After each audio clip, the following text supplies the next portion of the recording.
যে কারণে এখনও হামাসের যুদ্ধ সক্ষমতা দেখে অবাক ইসরায়েলি বাহিনী।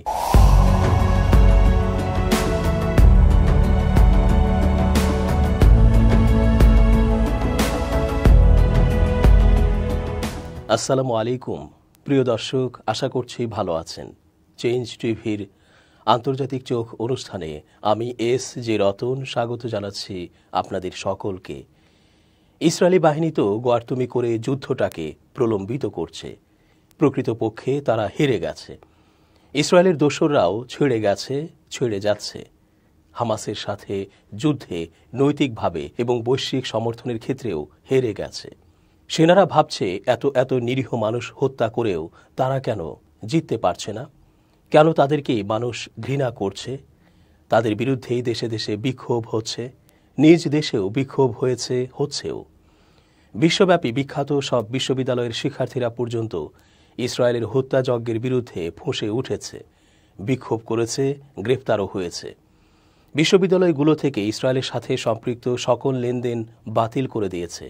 যুদ্ধে আদর্শ ও মানসিক শক্তিকে তারা খাটো করে দেখেছিল। এছাড়া সর্বমহান আল্লাহ পাকের প্রতি হামাসের বিশ্বাসকেও তারা পাত্তা দেয়নি।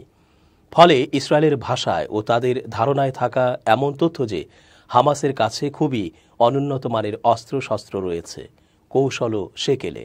সুতরাং হামাস কোনোভাবেই যুদ্ধে টিকবে না। কিন্তু প্রায় বছর খানেক সময় ধরে চলা এই যুদ্ধে হামাস এখনও টিকে আছে এবং ভালোভাবেই টিকে আছে। এ এক বিস্ময়কর ব্যাপার।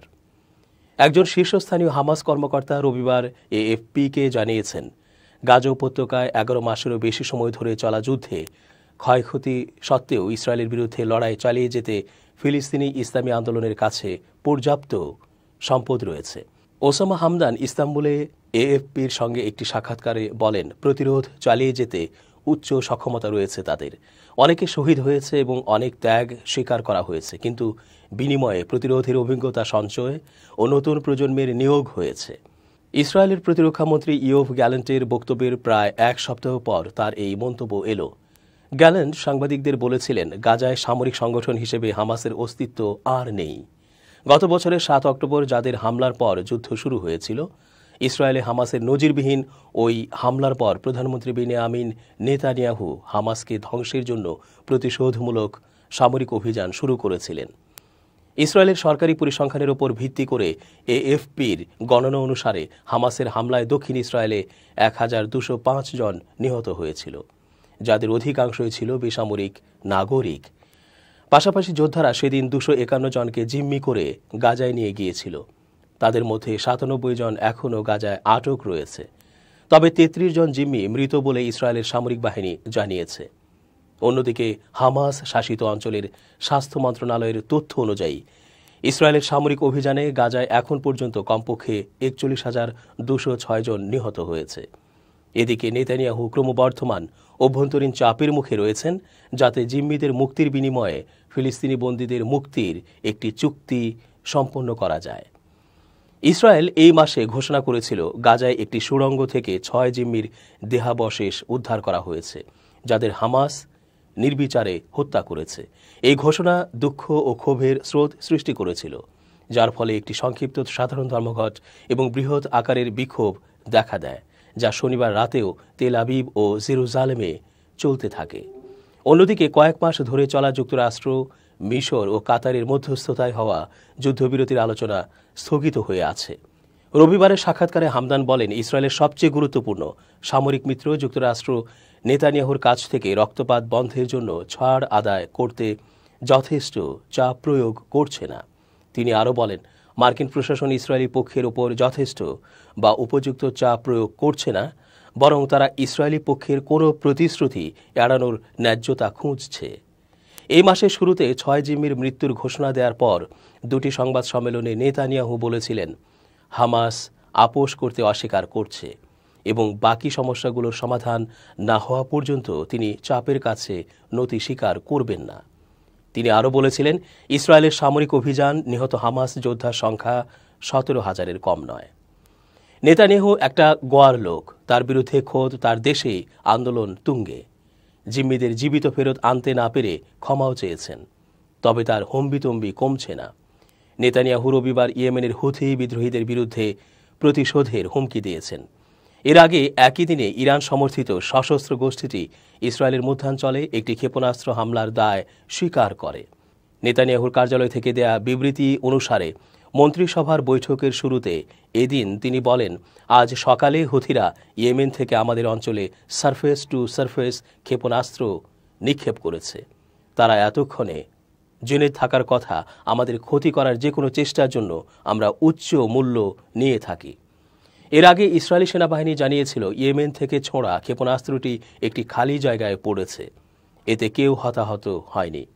ঘটনার পর এএফপি ফটোগ্রাফাররা লোদ এলাকার কাছে দমকল কর্মীদের ঝোপ ঝাড়ে আগুন নেভাতে দেখেছেন এবং মদিন এলাকার একটি ট্রেন স্টেশনে ভাঙা কাচ লক্ষ্য করেছেন। জায়গাগুলো ইসরায়েলের বাণিজ্যিক কেন্দ্র তেল আবিব থেকে প্রায় ২০ কিলোমিটার দক্ষিণ পূর্বে অবস্থিত। এছাড়া ক্ষেপণাস্ত্র আঘাত করার আগে সাইরেন বাজানো হয়েছিল। এ সময় আশ্রয়স্থলে যাওয়ার পথে বেশ কয়েকজন সামান্য আহত হয়েছে বলে একটি প্যারামেডিক সার্ভিস জানিয়েছিল। ইয়েমেনের লোহিত সাগরের একটি শহরের নাম উল্লেখ করে ইসরায়েলি প্রধানমন্ত্রী বলেন, যারা এই বিষয়ে মনে করিয়ে দেওয়ার প্রয়োজন মনে করে তাদের হোদেইদা বন্দরে যেতে আমন্ত্রণ জানানো হচ্ছে। গত জুলাই হুথিরা তেল আবিবে ড্রোন হামলা চালালে একজন বেসামরিক নাগরিক নিহত হওয়ার পর ইসরায়েল হোদেইদা শহরটিতে যুদ্ধবিমান দিয়ে বোমা হামলা চালিয়েছিল। হুথিরা ইরান সমর্থিত গোষ্ঠীগুলোর মধ্যে অন্যতম, যারা ৭ অক্টোবর হামাসের দক্ষিণ ইসরায়েলে হামলার পর থেকে সংঘাতে জড়িয়ে পড়েছে। ইসরায়েলের উত্তরের সীমান্তে লেবাননের হিজবুল্লাহ আন্দোলন নিয়মিত ইসরায়েলি বাহিনীর সঙ্গে সীমান্তের উভয় পাশে সংঘর্ষে জড়াচ্ছে, যা পুরোপুরি যুদ্ধে পরিণত হওয়ার হুমকি দিচ্ছে। লেবানন থেকে রবিবার সকালেও প্রায় ৪০টি ক্ষেপণাস্ত্র ইসরায়েলের ভূখণ্ড লক্ষ্য করে নিক্ষেপ করা হয়েছে বলে ইসরায়েলি সেনাবাহিনী জানিয়েছে। ইসরায়েল লেবানন সীমান্তের উভয় পাশে হাজার হাজার মানুষ বাস্তুচ্যুত হয়েছে। তবে বর্তমান পরিস্থিতি টেকসই হবে না বলে নেতানিয়াহু রবিবার মন্তব্য করেছেন। নেতানিয়াহু বলেছেন, বিদ্যমান পরিস্থিতি অব্যাহত থাকবে না। আমাদের বাসিন্দাদের নিরাপদে তাদের ঘরে ফেরানোর জন্য যা কিছু প্রয়োজন তা আমরা করব। আমরা ইরানের অশুভ অক্ষের বিরুদ্ধে একাধিক ক্ষেত্রে যুদ্ধ করছি, যারা আমাদের ধ্বংস করার চেষ্টা করছে। ইয়েমেন থেকে নিক্ষিপ্ত ইয়েমেনি বিদ্রোহীদের একটি ক্ষেপণাস্ত্র রবিবার ইসরায়েলের মধ্যাঞ্চলে আঘাত করেছে। এ সময় সেখানকার বাসিন্দারা আশ্রয়কেন্দ্রে ছুটতে শুরু করে। এ ঘটনায় কেউ আহত হয়নি। তবে প্রায় ১ বছর ধরে চলা গাজা যুদ্ধের কারণে সৃষ্ট আঞ্চলিক উত্তেজনা আবারও বাড়িয়ে তুলেছে।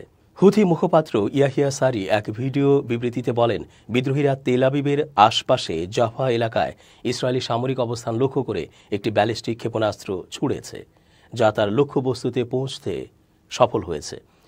শত্রুর প্রতিরক্ষা ব্যবস্থা এটিকে আটকাতে ব্যর্থ হয়েছে।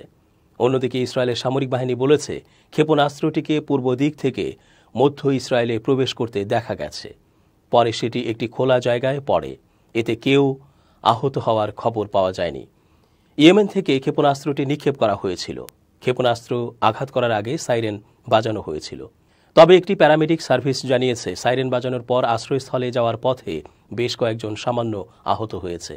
এর আগে জুলাই মাসে হুথিরা একটি ড্রোন হামলা চালানোর দাবি করেছিল, যা ইসরায়েলের বিমান প্রতিরক্ষাকে অতিক্রম করেছিল।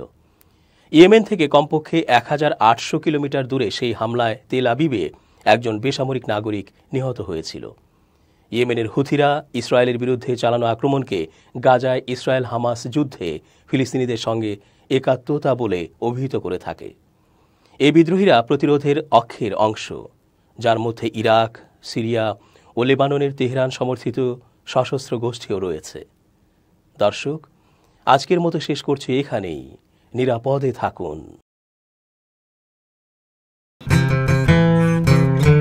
চেঞ্জ টিভির প্রতিষ্ঠা বার্ষিকীতে আমি যারা এখানে কাজ করছেন, এটার নেপথ্যে যারা আছেন, যারা এই প্রতিষ্ঠানকে টিকিয়ে রেখেছেন, এবং আপনারা প্রথমে স্লোগান দিয়েছিলেন যে একটুও হলুদ না।